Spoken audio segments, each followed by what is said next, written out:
तो दोस्तों सबसे पहले ये आवाज़ चेक करें।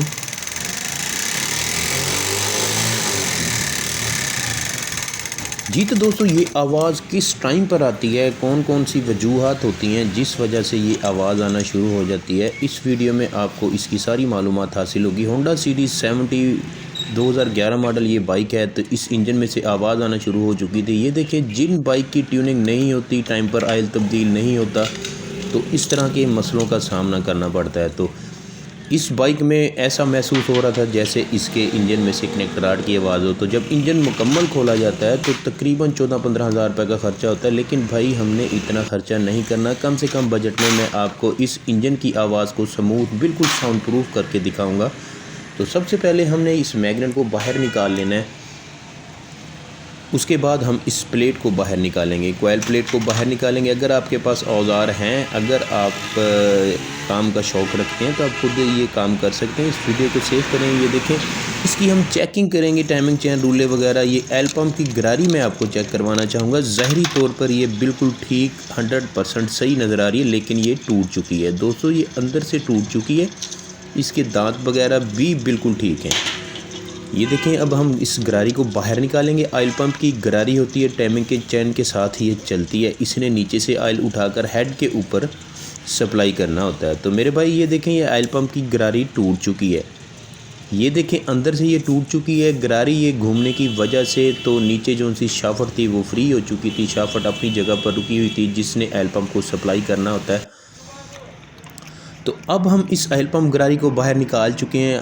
इसके बाद हमने इस केम वगैरह की भी चेकिंग करनी है, साइड प्ले तो नहीं है। तो अब हम इस टाइमिंग चैन को तब्दील करेंगे, उसके बाद हम इस ऑयल पम्प गरारी को तब्दील करेंगे। कितना ख़र्चा, कितना टाइम, किस वजह से ये फॉल्ट पैदा हुआ है दोस्तों। ये जो मेरे भाई टाइम पर ऑयल तब्दील नहीं करवाते या फिर ट्यूनिंग नहीं करवाते, तो उन बाइक में ये फॉल्ट होता है। तो ये देखें, ये चैन के साथ जो रूलर चलते हैं, गोट भी इनको कहते हैं, ये भी इसके ख़राब हो चुके हैं। तो टाइमिंग चैन भी इसकी तब्दील करना होगी। ये सारे के पार्ट्स जो उनसे मैंने आपको दिखाए हैं, ये हम नए लगाएंगे। होंडा सीरीज़ 70 2011 मॉडल ये बाइक है, तो इन पार्ट्स को नया लगाएंगे। नया लगाने के बाद हम आपको स्टार्ट करके बाइक की आवाज़ चेक करवाएंगे। तो ये बुश वाली गरारी हम लगाएंगे, उसके साथ की गरारी अगर हम लगाएंगे जैसे निकली थी, तो उसके लिए हमें इसकी साइड खोलना होगी, टाइम भी ज़्यादा लगेगा और ख़र्चा भी ज़्यादा होगा। तो इस तरह की अब मार्केट में वह बुश वाली गरारी आराम से मिल जाती हैं।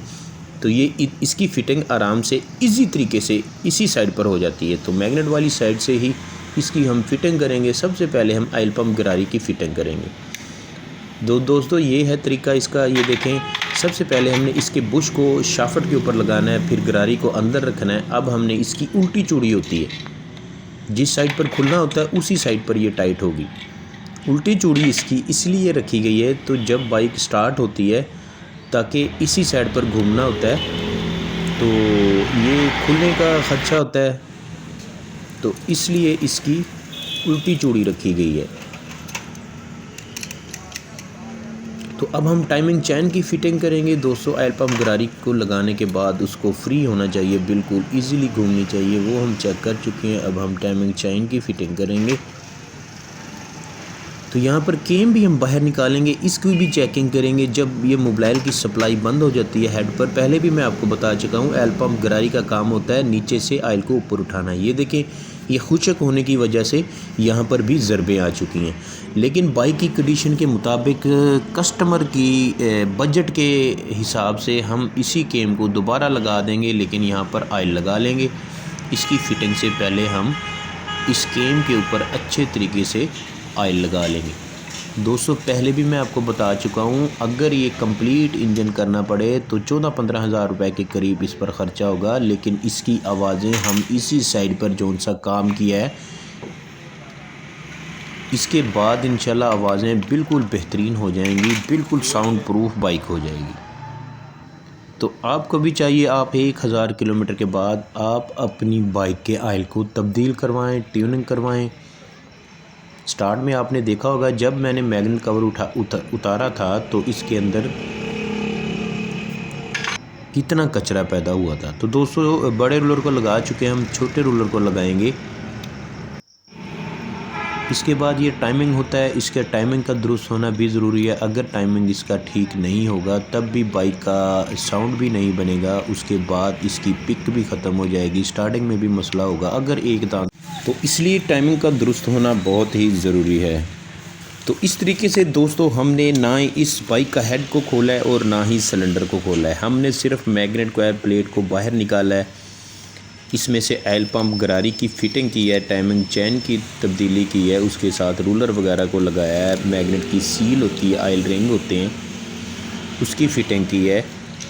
तो एंड पे जो काम होता है वो टाइमिंग की सेटिंग करना होता है। यहाँ पर टी का निशान रखेंगे सामने और यहाँ पर इसके डॉट्स को ये देखें इस तरह सीधा होना चाहिए। तो टाइमिंग दुरुस्त करेंगे, उसके बाद केम के जो उनसे सुराख होते हैं जहाँ पर बोल्ट को लगाया जाता है उनको सही करना है, उसके बाद हम बोल्ट को टाइट कर देंगे। तो दोस्तों ऐसा करने के बाद हमने इस बाइक के आयल की भी चेकिंग करनी है, आयल को तब्दील करना है, टैपट को एडजस्ट करना है ताकि जो ज़रब लगी थी केम खुशक चलने की वजह से राकर में भी रगड़ पैदा हुई थी तो वो लूजिंग हम इसमें से ख़त्म करेंगे। तो सबके इसके बाद जो उनसे इस साइड वाली प्लेट को लगा देंगे, टैपट कवर को लगाएंगे। ये हल्की हल्की लीकेज थी, यहाँ पर हमने इसके रिंगों को तब्दील कर दिया है। तो अब हम स्टार्ट करेंगे तो ये आवाज़ खुद ही चेक करें आप।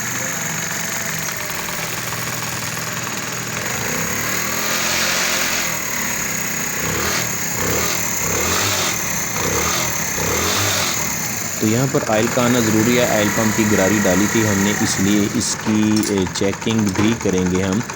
तो दोस्तों टाइम इस पर सिर्फ़ और सिर्फ आधे घंटे के करीब इस पर टाइम लगा है और ख़र्चा जो है 1200 रुपये के करीब इस बाइक पर ख़र्चा हुआ है।